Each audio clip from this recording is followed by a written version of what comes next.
Live, Eye on the Desert from CBS Local 2. Well, today we are joined by a true inspiration. Hal Elrod, here next to me, was hit head-on by a drunk driver at 20 years old. In the hospital, doctors told his parents that if he ever woke up from his coma, he would never walk again and could be a vegetable for the rest of his life.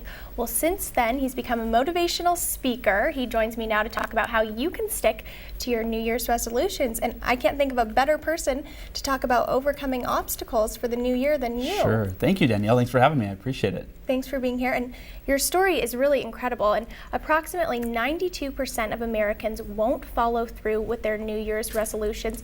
What advice do you have for them? Well, I've had resolutions, everything from learning to walk again after my car accident, to writing my first best-selling book, to running an ultra marathon, to doubling my income. I've done all these different resolutions, and I've figured out how to do all of them. And what I found is that most of us don't have a strategy. We go into the new year, our strategy is good intentions. Like, this is the year that I'm going to make the changes. Yeah. And I found that there's really, the best strategy for success is there's 3 10-day phases. And the first 10 days are what I call unbearable, right? Any New Year's resolution, the first 10 days, you hate it, right? You're, waking up early or eating healthy food or running. You hate every moment of it, right? You use words like, I hate this, I can't do it. But let me ask you a question. If you know something is going to make a positive change in your life, can you do anything for 10 days, no matter how difficult? I would hope so. I think you can, yeah, sure. As long as you have the right mindset and you're really determined. If you're committed, of course, but especially if you know that it's going to get easier, and that's the good news. The second day or phase is days 11 through 20 is what I call uncomfortable. And this is where it's not a picnic yet, you're not loving it, but your New Year's resolution is starting, you're getting the hang of it.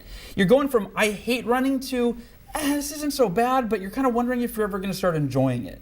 And the good news is that you are, because days 21 through 30 is what I call unstoppable. And this is where the magic happens. Somewhere between the 21st and the 30th day is where you wake up every day or one day and it'll feel totally different.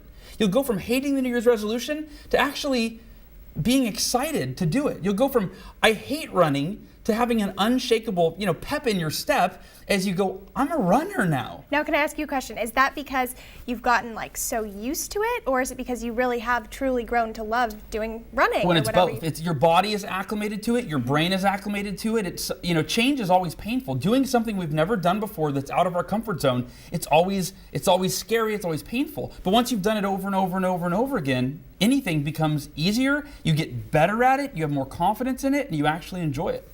Wow, that's really cool, and that's some motivation for people who are, thinking about their resolutions tonight and starting them tomorrow. You also have a book out. Can you talk about your book and why you wrote it, maybe? Yeah, my new book is called The Miracle Morning, and it is something I wrote because the short version is I was at the lowest point in my life. It was about 2008, 2009, when the U.S. economy crashed.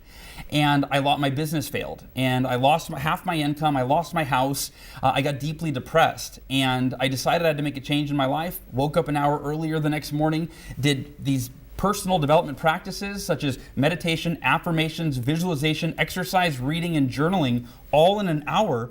And for the first time in 6 months of being depressed, I felt optimistic and turned it into a book. And now there's literally tens of thousands of people around the world that do the Miracle Morning every day. Wow. And can you tell me, what is the Miracle Morning? What do you mean when you say So there's 2 parts to it. The first part is that how you spend the first hour of your day sets the tone for your entire day. If you have most people hit the snooze button over and over and over, and they waste the morning, which is when our willpower is the strongest, right?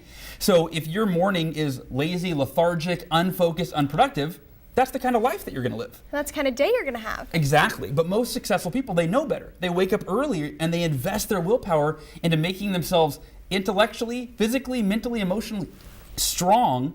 In other words, it's about becoming the person that you need to be to create everything you want for your life. Wow. And it's starting your day that way every day. And once you nail the first hour, you can't have a bad day. So the first hour, that's where it all starts. That's the power. And the Miracle Morning teaches people that don't like waking up early, which is most of us, how do you actually make it really easy to wake up in the morning if you're not a morning person? And then what do you do during the first hour to maximize your personal growth and development? Okay, one last question for you. 2013, it's almost here. What's your New Year's resolution? My resolution for 2014, I've got business resolutions, but it's really about being more present, grateful, and in love in every moment. When I'm with you, feeling in love with the moment, being in love with my wife when I'm with her, in love with my kids, just in love in every moment. Well, it sounds like a great resolution first hour tomorrow morning. You better get on that.